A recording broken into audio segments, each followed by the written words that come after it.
The story of the Golden State Warriors this season can be broken down into two parts: before Jimmy and after Jimmy. The trade for Butler has completely changed the outlook of their season. It's given the last remaining remnants of a Warriors dynasty hope for an outside chance to compete for a championship this spring, of what should be one of the precious few left in the twilight of Stephen Curry's career. So why is Butler so impactful? Because everything good that Jimmy Butler does on a basketball court is everything the Warriors are bad at. For a decade now, the Warriors' offense has been a glitch in the matrix. In 2015, Steve Kerr took over as coach and implemented an offense built around motion, which leveraged the greatest weapon of their one-of-one superstar, the gravity Curry possesses and the space it creates. Klay Thompson flying off screens, Draymond Green rumbling downhill, the impossible choice of having to contest a Curry three by choosing to leave Kevin Durant open. The Warriors' offense going from Mark Jackson to Steve Kerr was like going from this to this. 4 titles later, and they've never looked back.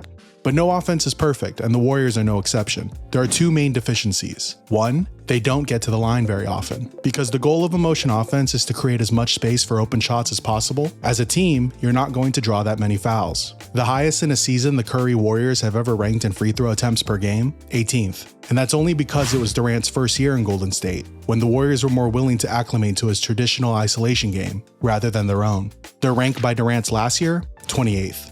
Their second highest ranking was the year Curry only played 5 games due to a broken hand. Otherwise, they're consistently in the bottom half of the league. But getting to the line for easy points was never a glaring problem, because instead, they traded open shots at the foul line for open threes from Barnes, Klay, and Durant. But times have changed, and while I really like Brandon Podziemski, Moses Moody, and Gary Payton II, there are levels to this.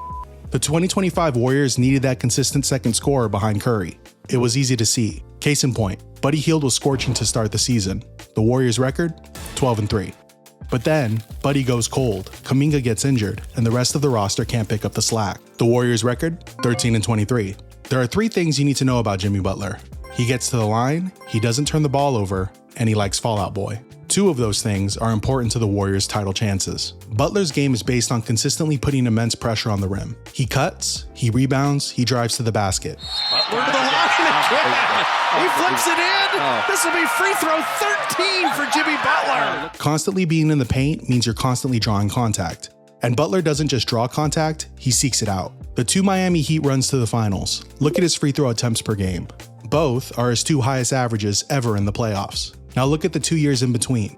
This is not a coincidence. As soon as he arrived, Butler's brand of basketball has injected life into a Warriors offense that at its worst looked helpless, even with their generational cheat code on the floor.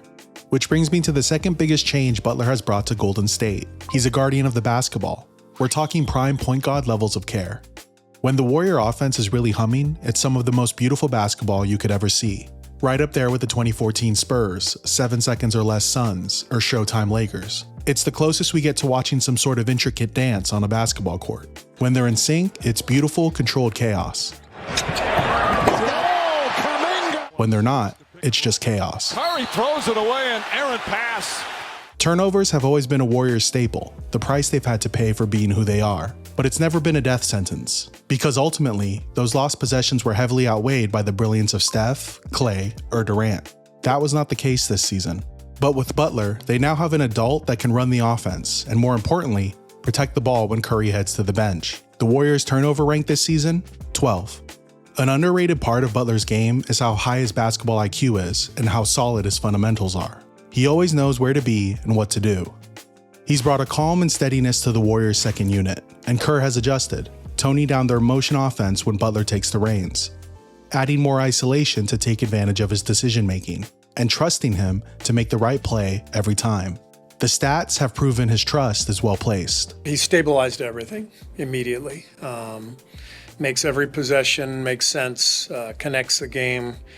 Because we're getting a great offensive possession with his footwork and his decision-making, never turning it over. So do the Warriors have a chance to compete for a title this spring? Of course they do. Something they definitely couldn't have said 2 months ago. Butler has taken pressure off Curry, and it's trickled down to everyone else. Buddy Hield's shot is no longer sub-zero levels of cold. Moses Moody is finally coming into his own. 52nd overall pick Quentin Post has been a revelation. But in a year where the West literally looks like hell, and 2 monsters residing in the East, the Warriors are anything but favorites. Issues still remain. Butler's shot has still yet to find its way to the Bay Area. Can they finally fully optimize Kuminga? We're not even into April, and the physical toll Curry has taken on for most of the season is starting to show its effect. Butler has helped, but make no mistake. The hope for a 2022-esque Warriors run is firmly placed on the shoulders of their recently turned 37-year-old icon. And even then, to win it all, they'll probably need a reappearance from this guy. This year's West figures to be a bloodbath. It's a good thing the Dubs have two competitive psychopaths on their team, and one who maybe is just a psychopath. My name is Kai. Thanks for watching.